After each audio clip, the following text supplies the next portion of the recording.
రాజకీయంగా చైతన్యం కలిగిన రాష్ట్రం తెలంగాణ. బలమైన నాయకులున్న పార్టీలకు కొదవలేదు. వారి మాటలే తూటాలా పెళ్తుంటాయి. ఒక్కోసారి ఈ మాటలు తూటాలు గురి తప్పుతుంటాయి కూడా.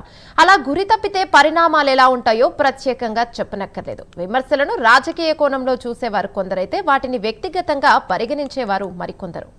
ఇక ప్రస్తుతం తెలంగాణ రాజకీయాల్లో వ్యక్తిగత పగలు సెగలు రచ్చలేపుతున్నాయి.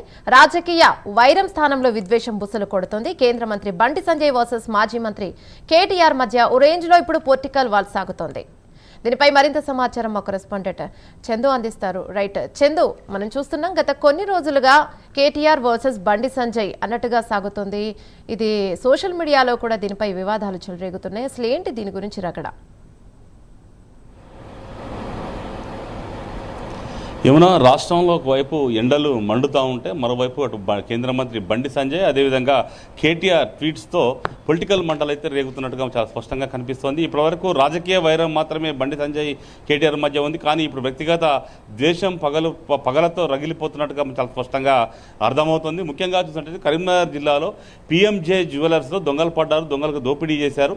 ఈ క్రమంలోనే కేటీఆర్ పిఎంజే జ్యువెలర్స్ను సందర్శించి అక్కడ కొన్ని కామెంట్స్ అయితే చేస్తూ బండి సంజయ్ ఉద్దేశించి కామెంట్ చేశారు. ప్రధానంగా కాంది షీకుల భూములకు సంబంధించిన వ్యవహారం ఇటు రేవంత్ రెడ్డి బండి సంజయ్ ఇద్దరు కలిసి ఏం చేస్తున్నారో మాకు తెలుసు, ఆధారాలు ఉన్నాయి, ఖచ్చితంగా అవసరం వచ్చినప్పుడు బయట పెడతామంటూ కూడా ఒక సంచలన కామెంట్స్ కేటీఆర్ చేశారు. ఆ తర్వాత అదే అంశంపై స్పందించినటువంటి బండి సంజయ్ స్పందించారు. కరీంనగర్లో తన అనుచరులతో ప్రెస్ మీట్ నిర్వహించారు. ఆ సమయంలో కేటీఆర్ ఉద్దేశించి ఆయన చేసినటువంటి వ్యాఖ్యలు వివాదాస్పదమయ్యాయి. ముఖ్యంగా చాలా హార్ష్గా కూడా కామెంట్ చేసిన పరిస్థితి కనిపించింది. ముఖ్యంగా కేసీఆర్ కొడుకైతే ఖచ్చితంగా కేటీఆర్ ఆరోపణలను రుజువు చేయాలి, నిరూపించాలి, లేదంటే మాత్రం ఊరుకునే ప్రసక్తే లేదు అంటూ కూడా చాలా ఘాటుగా బండి సంజయ్ స్పందించారు. ఈ నేపథ్యంలో అప్పటి నుంచి కూడా బండి సంజయ్ కేటీఆర్ మధ్య వార్ కొనసాగుతోంది. ఆ తర్వాత దీనిపై బీఆర్ఎస్ ఎమ్మెల్యే పాడి కౌశిక్ రెడ్డి కరీంనగర్లో గంగుల కమలాకర్ క్యాంపు కార్యాలయంలో ఒక ప్రెస్ మీట్ నిర్వహించారు. నిర్వహించి అక్కడ బండి సంజయ్ని ఉద్దేశించి అయితే కేటీఆర్పై బండి సంజయ్ ఏదైతే కామెంట్ చేశారో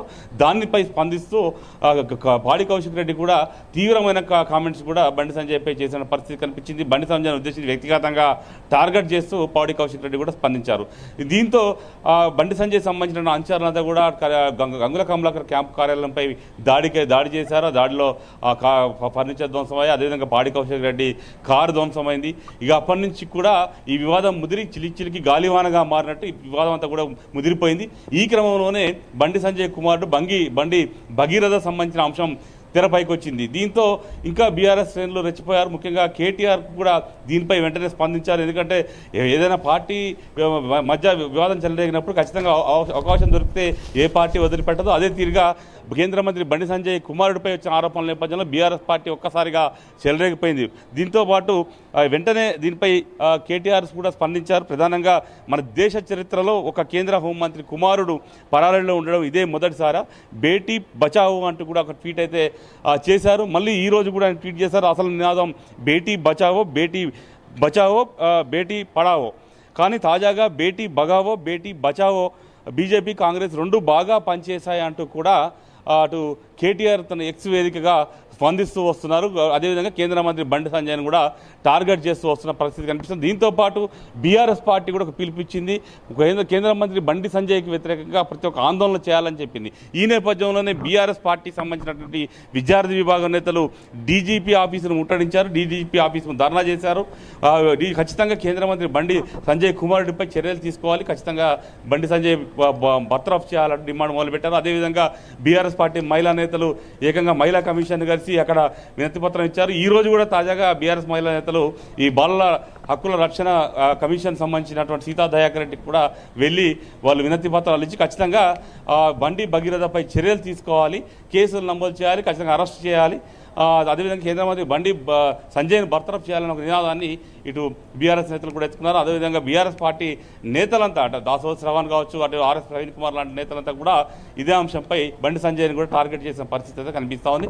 మొత్తంగా ఈ ఎంత ఎపిసోడ్లో మొత్తం పొలిటికల్గా పక్కపై వ్యక్తిగత వైరం తెర మీదకి వచ్చినట్టు చాలా స్పష్టంగా కనిపిస్తోంది. ఈ విషయంలో బండి సంజయ్ టార్గెట్గా బీఆర్ఎస్ అయితే చాలా దూకుడుగా ముందుకు వెళ్తున్న పరిస్థితి కనిపిస్తూ ఉంది. మొత్తంగా ఈ వివాదం ఇద్దరితో ఆగుతుందా లేకపోతే ఇంకా ఫర్దర్గా ఏ రకంగా ముందుకు వెళ్తుందా అనేది మాత్రం చూడాలి. ఎందుకంటే దీనికి కౌంటర్గా బండి సంజయ్ కూడా ఇటీవల మోడీ వచ్చిన సభలో కూడా ఆయన స్పందించారు. పెద్ద ఎత్తున ఆయన కూడా గట్టిగా మాట్లాడారు. తాను ఎలాంటి తప్పు చేయలేదు, పార్టీ కోసం పనిచేస్తున్నాను, కావాలని ఇట్లా చేస్తున్నారు అంటూ కూడా ఆయన మండిపడడం జరిగింది.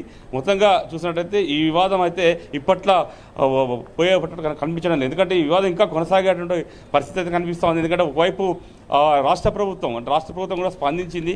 దానిపై ఒక ప్రత్యేక దర్యాప్తు అధికారిని కూడా వేసింది. ఆ దర్యాప్తు బృందం ప్రస్తుతం దర్యాప్తు కూడా కొనసాగిస్తున్న క్రమంలో బండి సంజయ్ సంబంధించినటువంటి అంశం కుమారుడి అంశం ఎలా ముందుకు పోతుంది, బండి సంజయ్పై బీఆర్ఎస్ దాడి ఎలా కొనసాగుతుందని మాత్రం చూడాల్సి ఉంది. యమున అయితే చందు అయితే మొన్నటి వరకు బీఆర్ఎస్ ఇటు బండి సంజయ్ మీద వ్యాఖ్యలు చేస్తూ బీజేపీని అంటూ అటు ఇప్పుడు ప్రస్తుతం ఉన్న గవర్నమెంట్ కూడా ఎందుకు చర్యలు తీసుకోవడం లేదు, మరి బీజేపీ కాంగ్రెస్ ఒకటే అని ఇప్పుడైనా అర్థమైందా ప్రజలకి, ఒకటి కాబట్టే వాళ్ళ కుమారుడిపై చర్యలు తీసుకోవడం లేదు అని కూడా వ్యాఖ్యలు చేయడం జరిగింది. దీన్ని ఎలా తీసుకోవచ్చు? ఖచ్చితంగా మొదటి నుంచి కూడా ఇటు తెలంగాణలో 3 పార్టీలు, ఒక పార్టీ అంటే కాంగ్రెస్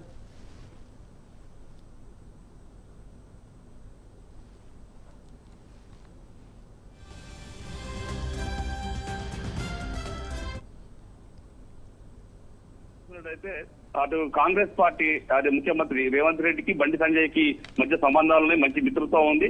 బండి సంజయ్ కుమారుణ్ణి రేవంత్ రెడ్డి కాపాడుతున్నాడు. ముఖ్యంగా ఈ విషయంలో అంటే ఏదైతే ఆ అమ్మాయికి ఎవరైతే బాధితురాలు ఉన్నారో ఆమె కేసు పెట్టిన తర్వాత ఇన్ని రోజుల తర్వాత ఎందుకు 3-4 రోజులు ఏం చేశారు అంటూ కూడా బీఆర్ఎస్ ఎదురుదాడి మొదలు పెట్టింది. ఎందుకు కేసు నమోదు చేయడం లేదు అంటే కేంద్ర మంత్రి బండి సంజయ్ కేంద్ర మంత్రిగా ఉన్నాడు కాబట్టి కాంగ్రెస్ ప్రభుత్వం వెనకడుగేస్తుందా, బీజేపీతో ఉన్న రేవంత్ రెడ్డికి ఉన్న సంబంధాలతోనే ఇన్ని రోజులు కేసు బుక్ చేయలేదా అనేటువంటి విమర్శల్ని బీఆర్ఎస్ పార్టీ చేస్తూ వచ్చింది. ఈ క్రమంలోనే అటు ఒకవైపు ఇలాంటి విమర్శలు వస్తున్న నేపథ్యంలోనే నిన్న ముఖ్యమంత్రి రేవంత్ రెడ్డి తన నివాసంలో మీడియాతో చిట్చాట్ చేశారు. అదే సమయంలోనే డీజీపీ కూడా అక్కడికి వెళ్లారు. ఆ సమయం డీజీపీతో చర్చించి వెంటనే దీనిపై విచారణ చేయాలి, ఎందుకు ఆలస్యమైనట్టు కూడా డీజీపీని ముఖ్యమంత్రి అడిగారు. ఆ రకంగానే కేసును వేసి ఒక ప్రత్యేక అధికారి విధిరాజు నేతృత్వంలో అధికారులు వేసి కేసు విచారణ వేగవంతం చేయాలని కూడా చెప్పారు.